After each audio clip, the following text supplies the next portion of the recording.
कैसे हैं फ्रेंड्स। हम लोग अभी तक संधारित्र पढ़ रहे हैं और संधारित्र का अध्याय काफी आगे निकल चुका है, जिसमें हम लोग संधारित्र का समझ, संधारित्र के प्रकार, संधारित्र के कर्म और तुल्य धारिता निकालना सीखे। तुल्य धारिता में बहुत विधि आया, अगर आप उतना कवर कर लेते हैं तो उम्मीद कर रहे हैं एक भी प्रश्न आपसे छूटेगा नहीं। जिसमें हम लोग शॉर्ट सर्किट मेथड देखें, व्हीटस्टोन ब्रिज मेथड देखें, परिपथ विधि देखें। तो जो कराए गए हैं उसको रिवीजन कीजिए और नोट्स बनाइए और बार बार रिवीजन कीजिए, तभी आपको जो है चैप्टर्स याद रहेंगे और प्रश्न आसानी से क्या होंगे, सोल्व होंगे। आज की क्लास में हम लोग क्या पढ़ने वाले हैं, अभी तक हम लोग तुल्य धारिता जो निकालना देख रहे थे वो था प्लेटों के बीच, यानी जो संधारित्र था उनके प्लेटों के बीच हवा था यानी एयर था। लेकिन यदि प्लेटों के बीच कुछ पदार्थ भरा जाए, तो जैसा कि पदार्थ भरा जाएगा तो उसका अपना एक क्या होगा, पारावैधुता होगा, जो कि पीछे क्लास में हम लोग पढ़ चुके हैं। पारावैधुता क्या होता है, यानी डाइलेक्ट्रिक जिसको बोलते हैं।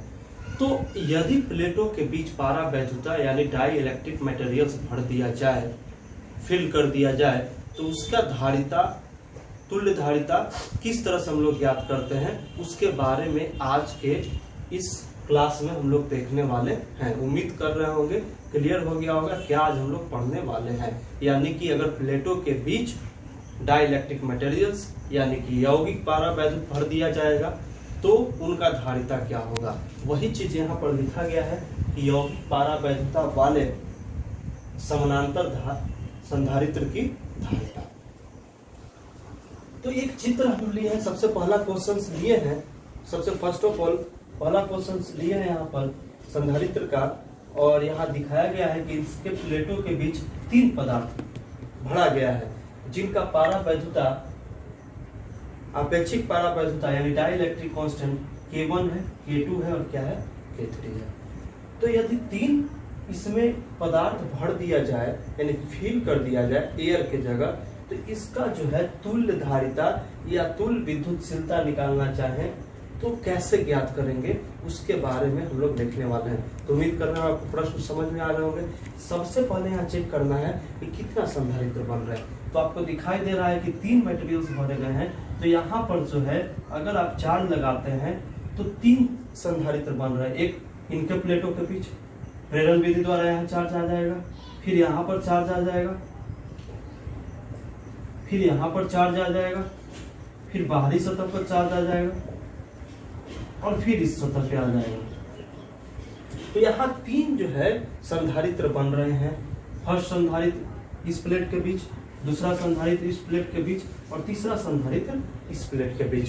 तो हम तीनों संधारित्र को बारी बारी करके पहले उसका मान लिख लेते हैं। संधारित्र का क्या फॉर्मूला होता है आपको बताया गया है। C1 अगर लिखना चाहें समानांतर संधारित्र का, तो एप्सिलॉन नॉट A/D और पारावैधुत पदार्थ के साथ यहाँ क्या हो जाता है K। तो पहला के लिए अगर हम लिखना चाहें तो डाइलेक्ट्रिक कांस्टेंट या विद्युतशीलता क्या है, K1 है।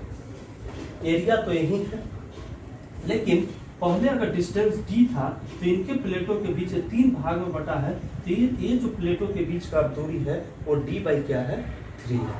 आपको दिखाई दे रहा होगा कि पहले जो दूरी था वो D था, उसमें तीन बराबर इक्वल पार्ट्स में पदार्थ भरे गए हैं। तो अब डिस्टेंस कितना हो गया, D बाई 3। इसको लिख लेंगे 3K1 एप्सिलॉन नॉट A/D। उम्मीद कर रहे होंगे C1 क्लियर हो गया होगा। इसी तरह से हम लोग किसका मान लिख लेंगे, C2 का।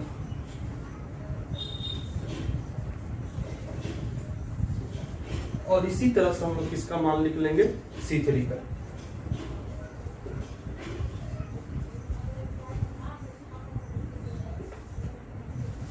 तो ये निकल गया C1, C2 और C3। अब चेकआउट करेंगे कि ये किस क्रम में है, श्रेणी क्रम में है कि समानांतर क्रम में है। तो अगर आप इसको वर्टिकल लगाए, हॉरिजॉन्टल से वर्टिकल पलट कर देखें तो आपको इस तरह के कंडेंसर दिखाई पड़ेंगे। और एक लाइंस में जो संधारित्र होते हैं वो किस क्रम में होते हैं, श्रेणी क्रम में होते हैं। तो हम चाहते हैं इस तीनों के बराबर एक ऐसा संधारित्र का विद्युतशीलता ज्ञात करना जो एक ही पदार्थ भरे और काम मेरा हो जाए। जैसे पीछे था कि 3 संधारित्र को एक ही संधारित्र लगा दे और मेरा काम सर्किट में हो जाए, उसी तरह से 3 अलग अलग पदार्थ भरे गए हैं जिसका विद्युतशीलता K1 K2 और क्या है K3 है। हम क्या चाह रहे हैं कि तीनों के बराबर एक ही पदार्थ भर दे और मेरा काम हो जाए, तो उसका क्या होगा, तुल्य विद्युतशीलता का फॉर्मूला। तो अब ये पता चल गया है कि ये किस क्रम में, श्रेणी क्रम में है। तो श्रेणी क्रम के लिए 1/CS हम यूज करते हैं formula, 1/C1 plus 1/C2 plus 1/C3। तो यहाँ वैल्यू रख लेंगे। C1 का क्या आया है, D ऊपर चल जाएगा, 3K1 epsilon not A plus D बटा 3K2 epsilon not A plus D बटा 3K3 epsilon not A। Clear होगा। CS की जगह K इक्विवेलेंट हमको निकालना है, एप्सिलॉन नॉट A, और ये जो निकाल रहे हैं इसके बीच का प्लेट टोटल निकाल रहे हैं, तो टोटल क्या हो जाएगा, D ही हो जाएगा। तो D से D cancel, epsilon not A से एप्सिलॉन नॉट A कैंसिल, तो क्या बच जाएगा 1/K equivalent, 1/3K1 plus 1/3K2 plus 1/3K3। अब यहां तक इसको नोट कीजिए, उसके बाद हम लोग आगे देख रहे हैं। तो इसके आगे यहां सोल्व करने पर 3 LCM हो जाएगा, K1 K2 K3, और गुना भाग करने पर आप समझ सकते हैं इतना आएगा। उसके बाद K इक्विवेलेंट के लिए इसको हमने क्या कर दिया, उलट दिया। तो ये क्या हो गया, समतुल्य पहले तुल्य धारिता निकाल रहे थे, अब यहाँ तुल्य क्या निकाल रहे हैं, विद्युतशीलता। मतलब धारिता के आधार पर ही क्या निकाला जा रहा है, विद्युतशीलता। तो आगे देख रहे हैं कि अगर 2 मटेरियल्स है तो 3 के लिए है, अगर 2 मटेरियल्स भरा रहेगा तो कैसे ज्ञात करेंगे, इसको नोट कीजिए। प्रश्न है अगला, जो प्रश्न है, अभी हम लोग 3 देख रहे थे, 3 पारा वैद्युत पदार्थ भरा गया था, लेकिन अगर 2 भरा रहे तो उसी तरह से सिर्फ दूरी बदल जाएगा, एरिया तो वही है, सिर्फ डिस्टेंस बदलने वाला है। तो अब उसमें कितना ले रहे थे, प्लेटों के बीच का दूरी D/3, यहाँ कितना हो जाएगा, 2 भाग में बांटा गया है तो D/2, तो वही लिया जाए, प्लेटों के बीच का डिस्टेंस D/2। डाइलेक्ट्रिक के साथ यानी परावैद्युता के साथ K1 एप्सिलॉन नॉट A/D2 ऊपर चल जाएगा। उसी तरह से C2, और दोनों किस क्रम में है, बता भी श्रेणी क्रम में। आप देख सकते हैं इसको, अगर इसको वर्टिकल किया जाए तो कुछ इस तरह से होंगे। तो ये एक लाइंस में किस क्रम होते हैं, श्रेणी क्रम में जुड़े हुए होते हैं। तो 2 के लिए 1/C1 प्लस 1/C2, C1 का वैल्यू रखा गया, C2 का वैल्यू रखा गया, और हम चाह क्या रहे हैं, एक तुल्य निकालना। तो तुल्य में D/2 नहीं होगा क्योंकि इसके बीच का डिस्टेंस टोटल के लिए हम निकाल रहे हैं, टोटल के लिए एक ही पदार्थ डालें और मेरा काम हो जाए। तो जो भी है कैलकुलेशन करने के बाद K इक्विवेलेंट क्या है, K1 प्लस K2/2। तो उम्मीद कर रहे हैं अगर आपको वर्टिकल यानी ये इस हॉरिजॉन्टल इस तरह से भरा जाए क्षैतिज दिशा में परावैद्युतांक, तो कैसे करेंगे, क्लियर है। ये जो पदार्थ है ये पढ़ा हुआ है क्षैतिज दिशा में, ये ऊर्ध्वाधर दिशा में ऐसे ऐसे भी भरा हो सकता है, तो उसके लिए आगे का प्रश्न देख रहे हैं, इसको नोट कीजिए। अगला जो प्रश्न लिए हैं, इसमें जो परावैद्युत पदार्थ है वो आपको दिखाई दे रहा है ऊर्ध्वाधर दिशा में भरा गया है। पहले किस दिशा में फिल किया गया था, क्षैतिज दिशा में हॉरिजॉन्टली, अब किस दिशा में भरा गया है, वर्टिकल दिशा में। तो अगर इस तरह से पदार्थ भरा हो तो कैसे तुल्य धारिता निकालेंगे। तो यहाँ पे भी 3 संधारित्र बन रहे हैं, आपको दिखाई दे रहा है। एक संधारित्र यहाँ पर K1 परावैद्युता के साथ, एक संधारित्र K2 परावैद्युता के साथ, और तीसरा संधारित्र K3 परावैद्युता के साथ। लेकिन यहाँ क्रम देखना है कि समानांतर क्रम है कि क्या है, श्रेणी क्रम है। तो सबसे पहले हम C1 C2 और किसका मान निकाल लेते हैं, श्रेणी का। यहाँ एक और चीज ध्यान देने वाली बात है इस प्रश्न में, वो क्या है, वहां जो है प्लेट के बीच क्या दूरी बढ़ रहा था, घट रहा था, क्योंकि ये क्षैतिज दिशा में भरा हुआ था। यहाँ क्या है, भरा गया है किस दिशा में, ऊर्ध्वाधर दिशा में, यानी कि वर्टिकल डायरेक्शन में। तो अगर इस डायरेक्शन में बढ़ते हैं तो यहाँ प्लेट के बीच का डिस्टेंस तो D ही है, लेकिन यहाँ एरिया बदल रहे हैं क्योंकि प्लेट कट रहा है, भाग डिवाइड हो रहा है, तो एरिया टोटल अगर A है तो एरिया यहाँ चेंज होगा A/3। तो इस प्रश्न में आपको याद क्या रखना है, यहाँ एरिया बदलता है। पीछे के प्रश्न में हम लोग क्या देख रहे थे, प्लेटों के बीच के दूरी बदल रहे थे। तो यहाँ C1 पहले निकालते हैं, क्या हो जाएगा C1 K1 एप्सिलॉन, यहाँ एरिया बदल रहा है क्योंकि एरिया डिवाइड हुआ है, तो एरिया हो जाएगा A/3 और डिस्टेंस क्या होगा D होगा, क्योंकि प्लेटों के बीच का डिस्टेंस नहीं बदल रहा है। C2 उसी तरह से एरिया बदल रहे हैं, उसी तरह से C3। हम क्या चाह रहे हैं कि एक ऐसा पदार्थ भरें जिसका जो विद्युतशीलता है ये तीनों के इक्विवेलेंट हो, उसी का फॉर्मूला तुल्य का धारिता तुल्य विद्युतशीलता निकाल रहे हैं यहाँ पर। तो यहाँ चेक करना है कि यहाँ समानांतर क्रम में है कि किस क्रम में है, श्रेणी क्रम में। तो आपको यहाँ अगर इसको पलटते हैं इस डायरेक्शन में तो आपको दिखाई दे रहा होगा कि इस तरह से भरे गए हैं। इस तरह से भरने का मतलब है एक संधारित्र ऐसे है, एक संधारित्र ऐसे है और एक संधारित्र ऐसे है, यानी ये किस क्रम में है, समानांतर क्रम में। आपको ये वर्टिकल डायरेक्शन में इसको करिएगा तो कुछ इस तरह से दिखाई दे रहा है, एक संधारित्र यहाँ है, एक संधारित्र यहाँ है K2 के साथ, एक संधारित्र यहाँ है। तो ये किस क्रम में है, छुपा हुआ है, किस क्रम में, समानांतर क्रम में। समानांतर क्रम के लिए आपको बहुत अच्छे से पता है क्या होता है, तुल्य धारिता का फॉर्मूला C1 + C2 + C3। आराम से इस वैल्यू को यहाँ पर क्या कर देंगे, रख देंगे, बहुत ही आसान है।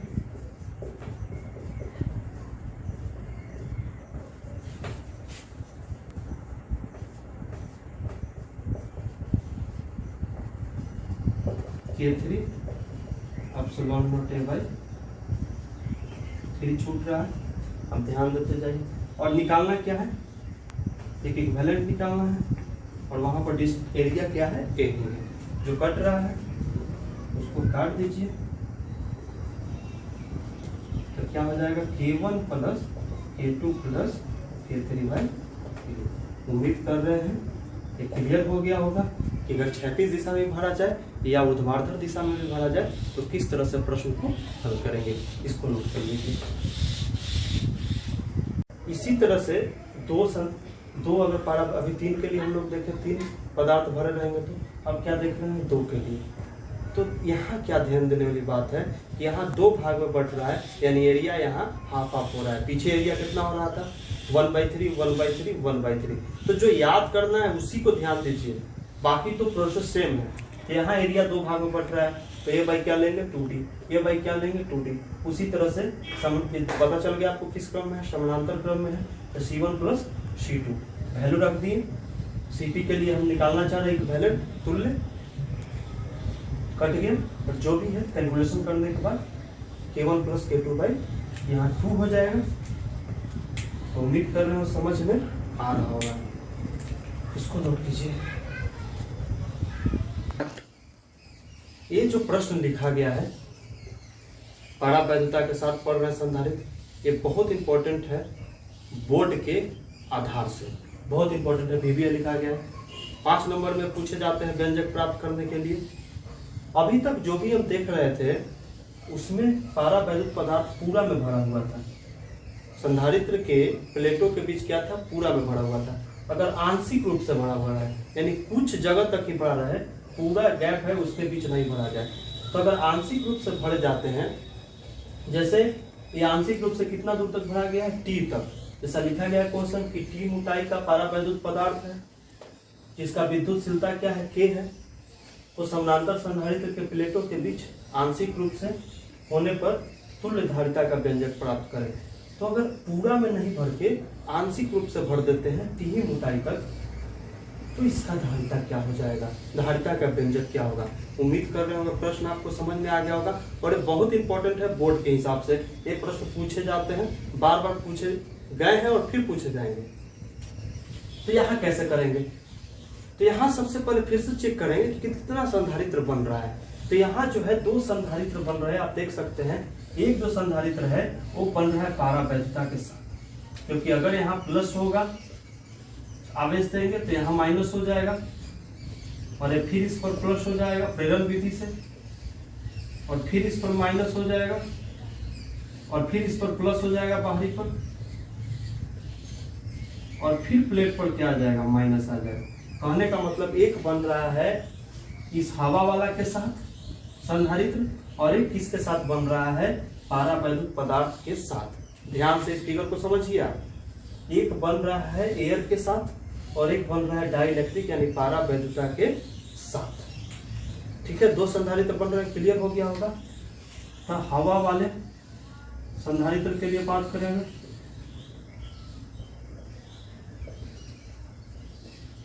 क्या हो जाएगा धारिता?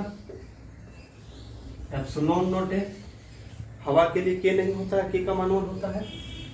और हवा कितना में है? D minus T. अगर टी तक पदार्थ भरा गया है, टी मोटाई तक, तो हवा कितना में होगा? तो प्लेट के बीच का दूरी क्या ले लिए? D minus T. उम्मीद कर रहे हैं क्लियर होगा। दूसरा जो है पदार्थ के साथ है, तो अगर पदार्थ के साथ है, पारावैद्युत पदार्थ के साथ है, तो इसका कितना दूरी है? टी। और पारावैद्युत पदार्थ के साथ क्या होता है? के एप्सिलॉन नॉट ए। और प्लेटों के बीच का दूरी क्या है? टी। ये क्या है? पारावैद्युत पदार्थ वाले संधारित्र की धारिता। अब चेक करेंगे कि श्रेणी क्रम में है, किस क्रम में है? समानांतर क्रम में। तो अभी पता है कि अगर क्षैतिज रूप से भरा जाता है तो स्पष्ट रूप से किस क्रम में? श्रेणी क्रम में।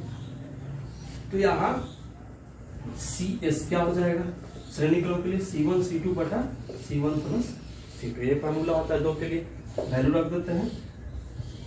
Epsilon naught A by D minus T, ये हवा वाला के लिए, के epsilon naught A by T किसके लिए? पारावैद्युत पदार्थ वाले के लिए, अपॉन C1 प्लस C2 यानी epsilon naught A by D minus T और प्लस के epsilon naught A by T. अब इसको क्या कर लेंगे? कैलकुलेशन कर लेंगे। करते हैं। इसके आगे इधर नीचे क्या हो जाएगा? डी माइनस टी और इंटू टी, इधर आ जाएगा। एप्सिलॉन नॉट ए कॉमन ले लीजिए, तो T plus K D minus T. और ऊपर क्या हो जाएगा? एप्सिलॉन नॉट ए गुना एप्सिलॉन नॉट ए और upon T into D minus T. इसके बाद यहाँ उम्मीद कर रहा हूँ क्लियर हो रहा होगा। ये एप्सिलॉन नॉट ए से एप्सिलॉन नॉट ए चला जाएगा और डी माइनस टी से इतना चला जाएगा। इसके यहाँ तक नोट लिखिए, उसके बाद कराया जाएगा। हो गया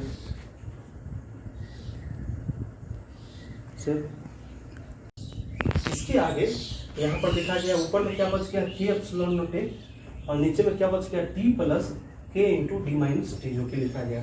अब ऊपर भी के है, नीचे भी के, इसमें के नहीं है, तो इस के को नीचे लाते हैं, ला सकते हैं। तो टी बाई के प्लस के बाई के इंटू डी माइनस टी, तो के बाई के से क्या हो जाएगा? कैंसिल। तो तुल्य धारिता का क्या व्यंजक आ रहा है? यही इंपॉर्टेंट है, यही आता है डिराइव करने के लिए, व्यंजक प्राप्त करने के लिए। वो क्या है? Epsilon naught A by T minus T plus T by के। उम्मीद कर रहे होंगे ये आपको व्यंजक जो है समझ में आ गया होगा, कैसे प्राप्त करेंगे। इसी में अगर मेटल यानी एक पॉइंट पूछता है धातु के लिए, अगर बात करें तो धातु के लिए या कंडक्टर के लिए, तो धातु के लिए के का मान इन्फिनिटी होता है विद्युतशीलता का। ये आपको टेबल से देख सकते हैं बुक। तो विद्युतशीलता का मान क्या होता है? अनंत, इन्फिनाइट। तो इसका वैल्यू रखते हैं epsilon naught A by D minus T, और किसी चीज में डिवाइड करेंगे इन्फिनाइट से तो क्या हो जाएगा? जीरो। क्या हो जाएगा? जीरो। तो टोटल शब्द क्या हो जाएगा? जीरो। तो ये फॉर्मूला किसके लिए यूज करेंगे? जब सिर्फ क्या भरा जाएगा? धातु भरा हुआ रहेगा, जो पदार्थ है वो कैसा भरा हुआ है? धातु भरा हुआ है तब। और ये कब यूज करेंगे? जब कोई भी पदार्थ जिसका विद्युतशीलता क्या हो? के भरा हुआ हो तो उम्मीद कर रहे हैं क्लियर हो गया होगा। चैप्टर्स में हम लोग बहुत आगे निकल चुके हैं और आप लोग को रिवीजन करने का जरूरी है। और जल्द ही चैप्टर्स क्या होने वाला है, टॉपिक्स हम लोग कंप्लीट करने वाले हैं आगे के 2-3 क्लास के बाद। तो उम्मीद कर रहे होंगे संधारित्र आपको अच्छे से समझ में आ रहा होगा और समझ भी बन गया होगा। तो यहाँ नोट कीजिए और रिवीजन रेगुलर कीजिए।